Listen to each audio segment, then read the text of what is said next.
जय हिंद दोस्तों, आज हम फिर से लेकर आ चुके हैं TCS pattern SK Jha sir के मैथ्स हम लोग प्रैक्टिस सेट क्वेश्चन करने वाले, जिसमें करने वाले दोस्तों सेट नंबर 2 से सवाल, जो कि आज दोस्तों इस क्लास में दोस्तों हम पूरे सेट नंबर 2 के सभी क्वेश्चन मैथ्स का खत्म करने वाले हैं और सेट नंबर 3 कल के क्लास में दोस्तों हम लोग करने वाले हैं। तो फटाफट आप लोग तैयार हो जाइए और क्वेश्चन नंबर 55 से स्टार्ट करते हैं। क्वेश्चन नंबर 55 में सवाल क्या है और इस सवाल का आंसर आप लोग को देना, ठीक है। ये दोस्तों एसके झा सर की बुक है, इसी से हम लोग मैथ्स करने वाले। एकदम सभी सवाल दोस्तों अच्छे सवाल है जो कि सीबीटी 2 में पूछे गए सवाल है एनटीपीसी के। देखिए क्वेश्चन नंबर 55 कहता है, देखिए दोस्तों एक है पारस एक काम को 40% 8 दिनों में करता है, यानी कि पारस ने एक किसी काम को 40%। देखिए दोस्तों फ्रैक्शन आप लोग पहले निकाले, 40% का फ्रैक्शन होता है 2/5, ठीक है।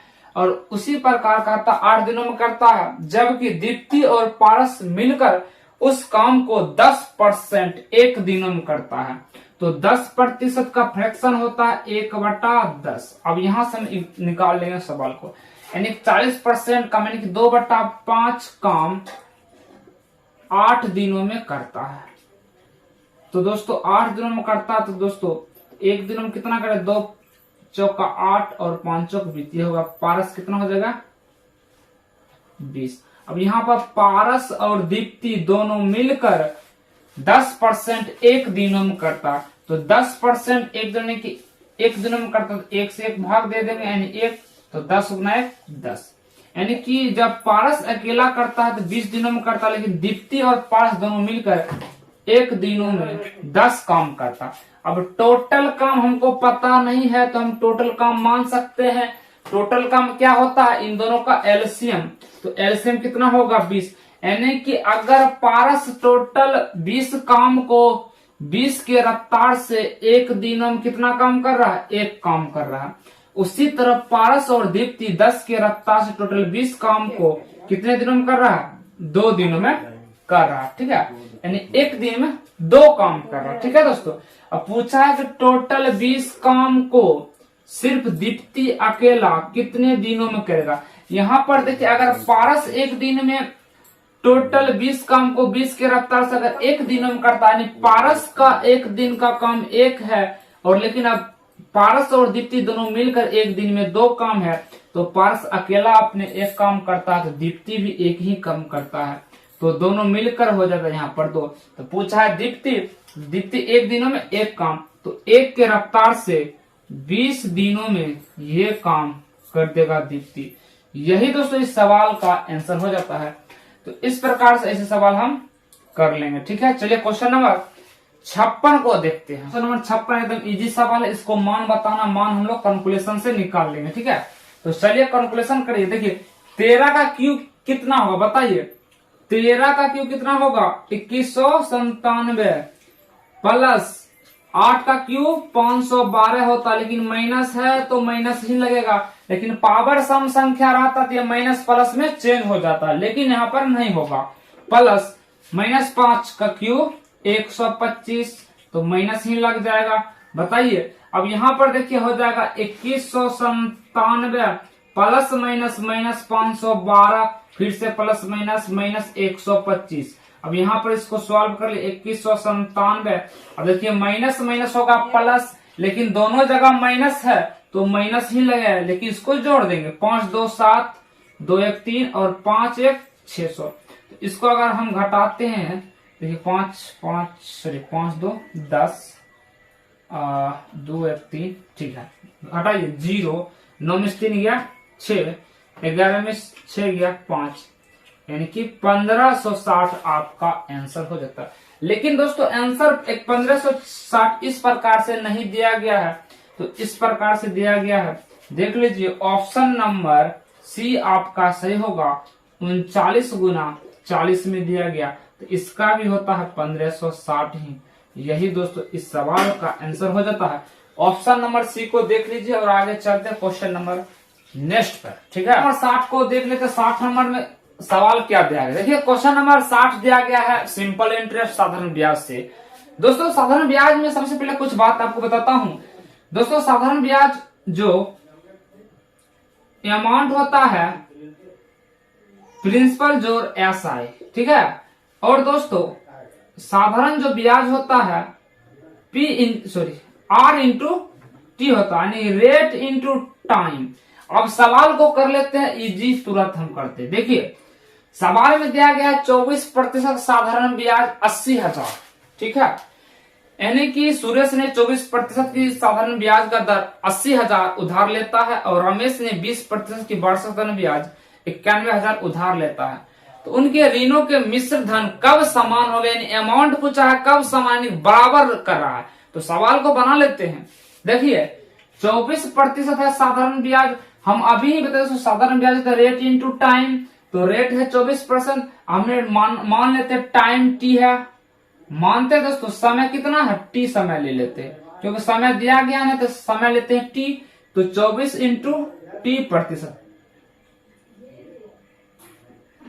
उसी प्रकार दिया गया है 20% के साधारण ब्याज 91,000 उधार लिया, तो यहाँ पर भी टाइम टी ले लेंगे, यहाँ पर तो साधारण ब्याज ही है। अब यहाँ पर हम सवाल को करते हैं। पहले दिया गया 80,000, 80,000 का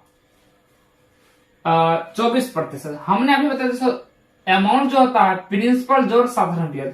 अगर दोस्तों आपका प्रिंसिपल 100 रुपया आपने किसी से उधार लिया और कुछ दिनों के बाद यहाँ पर आपको 20 रुपया ब्याज है, तो अमाउंट कितना होगा 120 होगा कि नहीं होगा ना, अमाउंट होगा 120। उसी प्रकार यहाँ पर 100 प्लस 24 T%, समझ आ रहा है।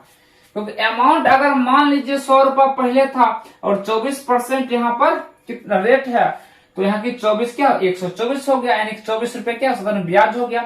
तो 124 यहाँ से हम लोग लिख लेंगे और T इंटू %, और कहा है बराबर 91,000 का, इसको मिटा लेते हैं, इंटू कितना 20%, 100 जोड़ 20 लिख सकते हैं हम, 100 जोड़ 20 T%। अब सवाल को देखिए परसेंट हटा देते हैं। अब बराबर है तो 3 0 से 3 0 काट दीजिए और इसको गुना कर दिए, हो जाएगा 8,000 प्लस 8 चौका 32, 8 चौका 32, 8 दूना 16, 3 19, ठीक है, समझ आ रहा। बराबर देखिए यहाँ आ जाएगा मेरे दोस्त 9100 प्लस 2 कम 2, 9 दूना 18, इतना आ जाएगा टाइम। टी यहाँ पर टी है गुना में। अब ये टी और ये टी को इधर आपस में इधर कर लेते तो माइनस हो जाएगा, बचेगा 100 टी, बराबर इसको उधर जाके ये माइनस हो जाएगा बराबर उधर, तो बचेगा 1100। तो टाइम कितना आ गया 11, देखिए 2 0 कट जाएगा, आपका जो मिश्रधन हो गया 11 वर्षों में समान हो जाएगा। आप लोग समझ गए होंगे आशा करता हूँ। चलिए क्वेश्चन नंबर आगे हम 73 नंबर सवालों को सॉल्व करते हैं। 73 नंबर सवाल निकाल अपने बुक में। देखिए 1470 रुपया आपका राशि है, कितना है 1470 रुपया आपके पास रुपया है। उसमें हुआ कि इन दोनों रुपये में अनंत है और एक मोहन है। इन दोनों का जो अनुपात दिया गया है बीच का अनुपात 3:4 है। लेकिन पूछा लेकिन कह रहा इन दोनों का जो रुपया है 1470 है। लेकिन यहाँ पर देखा जाए इन दोनों का रुपया कितना हो रहा है 7 दोनों मिला के, लेकिन यहाँ का दोनों मिला के बीच में रुपया इतना बांट लिया है 7 नहीं 1470, इससे कितना गुना, तो 7 दूना 14, 7 10 70। और क्वेश्चन पूछा है मोहन का, तो मोहन का राशि आरंभ में कितना होगा 2100 इंटू 4 कर देंगे, 0 4 4 दूना 8, 480। देखिए समझ आ रहा है। देखिए एक बार आप समझते हैं दोस्तों, 1470 रुपया की राशि था, उसमें आनंद और मोहन के बीच 3:4 है और उन्हें बांटी गया, तो मोहन की कितनी राशि होगा। यहाँ पर एक्चुअल में दिया गया है 1470 रुपया दोनों के बीच, लेकिन यहाँ पर देखा जाए इन दोनों के बीच का 7 रुपया हो रहा, 7 से कितना गुना भाग दे दिए तो 210 आ गया। पूछा मोहन का कितना है 4 रुपया, 2100 210 गुना 4 कर 880।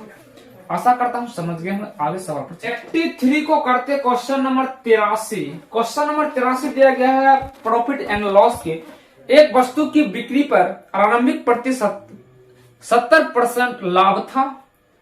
यदि वस्तु का क्रय मूल्य 50% बढ़ा दिया जाए लेकिन विक्रय मूल्य वही रहता, सेम विक्रय मूल्य में कोई चेंज नहीं, तो नया प्रतिशत लाभ बताना है। आइए सवाल को करते, इजी सवाल है। देखिए आपका कॉस्ट प्राइस, इधर लिखते हैं सेलिंग प्राइस, यानी कि खरीदने वाला मूल्य और ये बेचने वाला मूल्य। पहले अगर मान लिया दोस्तों आपके पास 100 रुपया था और 70% बढ़ गया 74, हाँ 74% बढ़ गया, यानी 100 का 74% 74 ही होता है, यानी कि बढ़कर कितना हो जाएगा 174%। क्लियर है। लेकिन कहा है कि क्रय मूल्य को बढ़ा दिया 50%, तो 150 हो गया, यानी 100 था और 50% बढ़ाएंगे तो 150 हो गया। अब 150 हुआ, लेकिन कहा है कि विक्रय मूल्य जो है बराबर है, वही है विक्रय मूल्य सेम का। यहाँ पर सिर्फ कॉस्ट प्राइस में खरीदने वाला मूल्य में चेंज हुआ, लेकिन बेचने वाला मूल्य में कोई चेंज नहीं, सेम ही है। तो कितना का फायदा हो रहा, 24 रुपया का फायदा हो रहा। किस पर हो रहा, 150 पर हो रहा। तो 100 पर देखिए 50 दिया 150, 50 दूना 103 से काट देंगे, 8 दिया 24, आंसर हो गया 16%। देख लीजिए क्या आपका आंसर आता है। चलिए समझ गए होंगे। आगे चलते क्वेश्चन नंबर 84 में। 84 नंबर सवाल करता, कोई एक्स था, वो था 6 अंकों की सबसे छोटी संख्या। कोई एक्स, उसको 20, 21, 22, 24 और 28 से भाग दिया जाए तो हर स्थिति में शेषफल आपको 5 बचना चाहिए। शेषफल कितना बचना चाहिए दोस्तों, 5 बचना चाहिए, ठीक है। और x को अगर 462 से विभाजित किया जाए तब भागफल क्या होगा। देखिए मेरे दोस्त समझते हैं। कोई x था 6 अंकों की सबसे छोटी संख्या।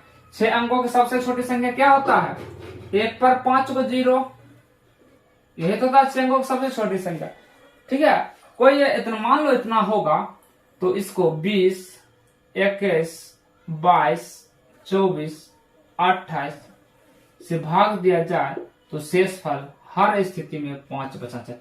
यानी अगर इस 20 से अगर x में भाग देंगे शेषफल 5, 21 से भाग देंगे शेषफल 5, उसी प्रकार इससे भाग देंगे, इससे भाग देंगे, इससे भाग, हर स्थिति में शेषफल 5 ही बचना चाहिए। तो चलिए सवाल को करते हैं। इसके लिए क्या करना पड़े, इन सभी को एलसीएम ले लेते हैं। अगर इन सभी को अगर एलसीएम लेकर टोटल आ जाएगा और उस संख्या को इसमें भाग देंगे तो शेषफल 5 बच जाएगा, बचेगा कि नहीं, चलिए चेक करते हैं। इसका दोस्तों एलसीएम आप ले सकते हैं 20, 21, 22, 24, 28। एलसीएम फटाफट आप लोग लीजिए और कमेंट बॉक्स में बताइए इसका एलसीएम कितना होगा, ठीक है। तो दोस्तों इसका जो एलसीएम हो जाएगा 92, 40 हो जाएगा, ठीक है। इसका एलसीएम 92, 40।